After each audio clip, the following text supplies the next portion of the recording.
Bonjour, j'ai envie de partager avec vous aujourd'hui quelques extraits de nos futurs communs, Patrick Boucheron, Eduardo Viveros de Castro, paru dans une coédition Presse universitaire de Lyon, Cité Anthropocène, October Octopus en 2026.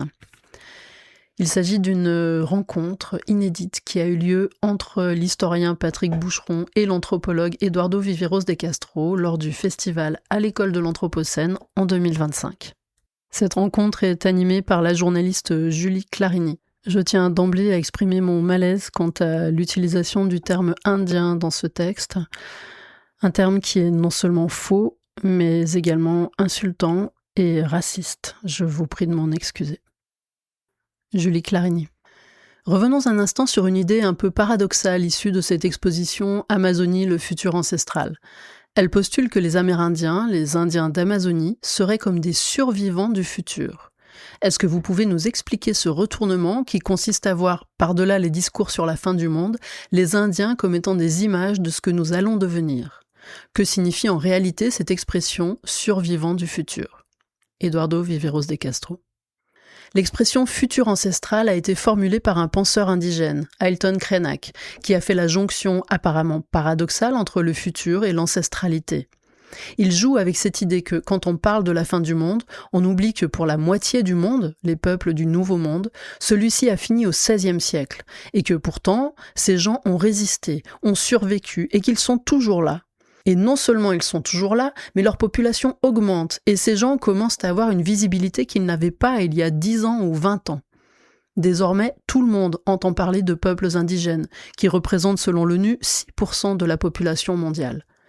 Apparemment c'est très peu, mais c'est plus que les populations des États-Unis et du Canada réunies. Sauf qu'ils sont dispersés dans le monde. C'est à la fois leur faiblesse et leur force. Parce que s'ils étaient tous ensemble, ils seraient probablement exterminés aujourd'hui. Et leur territoire conserve, notamment en Amazonie, la plus grande partie de la biodiversité qui reste dans le monde. Donc on voit bien que 6% de la population humaine est responsable de quelque chose comme 80% de la biodiversité mondiale d'après certains calculs. Je trouve que c'est un peu exagéré, mais même si ce n'est pas exactement ça, c'est quand même énorme. L'idée qu'ils sont des survivants du futur est une idée intéressante. On a l'impression que tout le monde va devenir indigène, au sens où, comme les Indiens ont été envahis au XVIe siècle, tout le monde a le sentiment d'avoir été envahi. Nous avons été envahis par nous-mêmes. Nous avons été colonisés par nous-mêmes. Nous nous sentons comme colonisés par un système que nous ne comprenons pas, que nous n'acceptons pas et qui néanmoins nous colonise. En ce sens-là, nous sommes donc tous des Indiens. Mais surtout émerge l'idée qu'un monde qui finit ne signifie pas nécessairement que nous allons disparaître avec, mais qu'au contraire, on doit lutter pour survivre à ce monde-là et pour résister contre ces forces qui nous contrôlent et qui nous oppriment. C'est quelque chose que nous enseignent les peuples indigènes. Ainsi, ils sont une image du futur selon plusieurs sens. Au sens un peu science-fiction, dystopique, mais aussi au sens où nous serons tous, dans le futur, capables de comprendre le genre de menace que représente ce que le grand chaman Yanomami Davi Kopenawa appelait le peuple de la marchandise, c'est-à-dire nous, les Blancs. C'est le meilleur ethnonyme que je connaisse. Qui sont ces gens-là, ces Blancs ? C'est le peuple de la marchandise. Ça, c'est le premier chapitre du Capital version Yanomami. Il n'y a pas besoin d'aller plus loin que ça. Le peuple de la marchandise, c'est nous. Et si nous arrivons à passer cette étape-là et à devenir autre chose que le peuple de la marchandise, peut-être que nous serons comme les Indiens, c'est-à-dire des gens qui ont un rapport à la terre un peu moins prédateur, un peu moins destructeur que celui que nous avons aujourd'hui.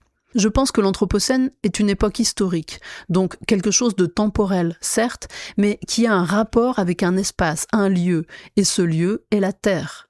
Donc l'Anthropocène, c'est temps et espace. Il est crucial de voir qu'il y a en ce moment une amorce de reprise de la Terre, un mouvement de réoccupation physique et métaphysique de la Terre, qui est aussi un soulèvement de la Terre. Les Indiens nous montrent que si on perd le rapport à la Terre, on va perdre le monde.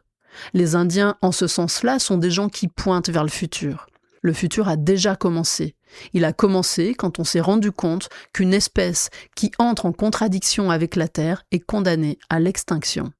La nôtre, en l'occurrence. Julie Clarini. Je reprends cette idée que, pour les Amérindiens, la catastrophe ou la fin du monde a déjà eu lieu au XVIe siècle avec l'arrivée de Christophe Colomb.